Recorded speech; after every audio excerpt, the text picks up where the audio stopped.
بسم اللہ الرحمن الرحیم۔ ناظرین اکرام، منہاج علی ٹی وی میں خوش آمدید۔ دوستوں، سلطنت عثمانیہ کے ہر سلطان کی اپنی ایک الگ داستان ہے، مگر ان میں چند سلطان ہی ایسے تھے کہ جنہوں نے بے انتہا شہرت پائی اور آج تک لوگوں کی زبانوں پر ان کا چرچا ہے۔ انہی میں سے ایک سلطنت عثمانیہ کے آخری سربراہ سلطان عبد الحمید ثانی ہیں، جو کہ سلطنت عثمانیہ کے مشکل ترین دور میں سلطان بنے اور اس کے باوجود سلطنت کو اسلامی اصولوں پر قائم رکھنے کی بھرپور کوشش کرتے رہے۔ سلطان عبد الحمید اپنے عشق رسول کی وجہ سے بھی بے حد مشہور ہیں۔ اگست 1876 میں سلطان عبد الحمید ثانی کے سر پر خلافت عثمانیہ کا تاج سجایا گیا۔ یہ سلطنت عثمانیہ کے 34ویں حاکم مقرر ہوئے۔ ان کے دور میں حالات کافی کٹھن تھے، کیونکہ سلطنت عثمانیہ کے خلاف سازشیں بھی عروج پر تھیں، اور یہ دور خلافت عثمانیہ کے لیے آخری دور بھی ثابت ہوا۔ یہ وہ دور تھا کہ جب سلطنت عثمانیہ پوری طرح سے مشکلات میں گھری ہوئی تھی۔ ایک طرف معاشی حالات اور قرضوں میں گھری سلطنت تھی، تو دوسری طرف منافق بھی اپنی سازشیں لیے سرگرم تھے، اور سازشوں کا یہ حال تھا کہ یہودی مسلمانوں کا لبادہ اوڑھ کر سلطنت عثمانیہ میں اہم عہدوں پر فائز ہو چکے تھے۔ تاریخ میں یہ منافق دولما کے یہود کے نام سے مشہور ہیں۔ ان کے علاوہ اور بھی کئی ایسے لوگ تھے کہ جو ظاہر میں مسلمان تھے، مگر خفیہ طور پر برطانیہ اور فرانس کے تلوے چاٹنے والے تھے۔ در حقیقت یہ سازشیں صرف سلطنت عثمانیہ کو ختم کرنے کے لیے نہیں تھیں، بلکہ فلسطین کو حاصل کرنے کے لیے بھی تھی۔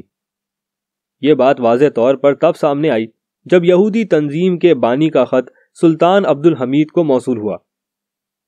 اس خط میں ہرزل نے سلطان کو 15 کروڑ پاؤنڈ بطور قرضہ دینے کی آفر کی، پر یہ رقم قرضے کے نام پر رشوت تھی۔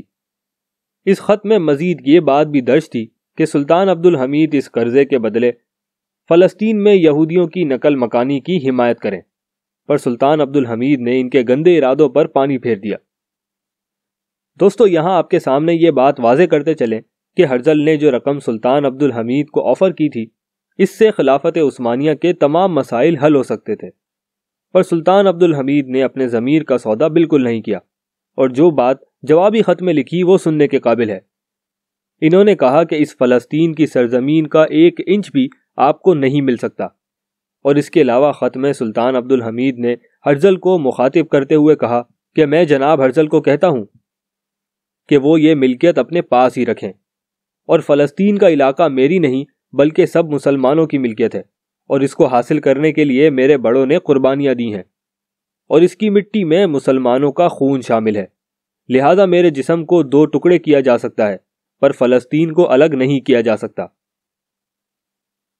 دوستوں، اس جوابی خط کے بعد یہودی اور بھی زیادہ سرگرم ہو گئے اور ہر آنے والے دن میں سازشیں کرتے گئے، اور انہوں نے یہ عہد کر لیا کہ کسی بھی قیمت پر سلطنت عثمانیہ کو ختم کرنا ہے۔ ناظرین کرام، اس سازش کو کامیاب کرنے کے لیے منافق اور یہودیوں نے مل کر ترک خائن کے لوگوں کی ایک تنظیم بنائی۔ اس تنظیم کا نام تھا ترک یوتھ۔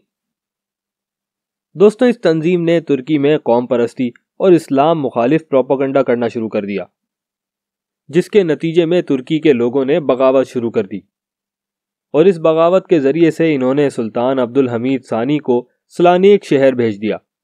یہ وہی شہر تھا جہاں سلطنت عثمانیہ کے خلفاء نے یورپ سے آنے والے یہودیوں کو پناہ دی تھی، اور انہیں یہیں پر زمین کا ایک ٹکڑا بھی فراہم کیا تھا۔ سلطان عبد الحمید کو سلانیک بھیجنے کی وجہ ان کو سلطنت عثمانیہ سے الگ کرنا تھا۔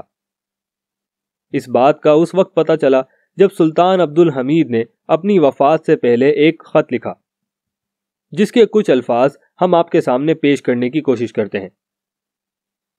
بسم اللہ الرحمن الرحیم۔